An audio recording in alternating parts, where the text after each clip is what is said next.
Un hôpital dans le sud d'Israël a subi un impact direct d'une roquette iranienne jeudi, alors que les autorités ont rapporté des dégâts importants dans cet hôpital.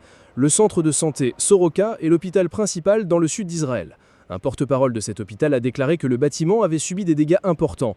Les autorités de ce centre de santé ont demandé aux citoyens de ne pas chercher de traitement médical là-bas. Une autre roquette a touché un immeuble élevé et plusieurs immeubles résidentiels à Tel Aviv. Au moins 40 personnes ont été blessées lors de ces attaques, a déclaré le service de secours israélien.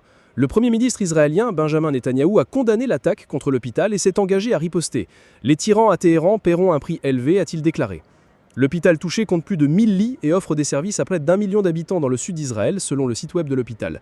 L'attaque est survenue après qu'Israël a frappé un réacteur nucléaire en Iran. L'armée israélienne a déclaré que l'attaque contre l'installation d'Arak avait été menée par des avions de combat. L'attaque a ciblé les composants nécessaires à la production de plutonium afin d'empêcher que le réacteur soit utilisé pour le développement d'armes nucléaires, a déclaré l'armée. Le réacteur d'Arak, qui était la cible des attaques israéliennes, se trouve à 250 km au sud-ouest de Téhéran. Selon la télévision d'État iranienne, il n'y a aucun danger de radiation. Un journaliste de cette télévision, lors d'une liaison en direct depuis la ville voisine de Handab, a déclaré que le site avait été évacué et qu'il n'y avait pas de dégâts dans les zones civiles autour du réacteur. Le matin du jeudi, Israël a averti qu'il allait frapper ce bâtiment et a appelé les habitants à quitter la zone. L'armée israélienne a déclaré que lors des frappes aériennes de jeudi, elle avait ciblé Téhéran et plusieurs autres zones en Iran sans donner de détails précis. Elle a ensuite déclaré que l'Iran avait lancé une nouvelle vague d'attaques à la roquette contre Israël et a appelé les gens à se mettre à l'abri.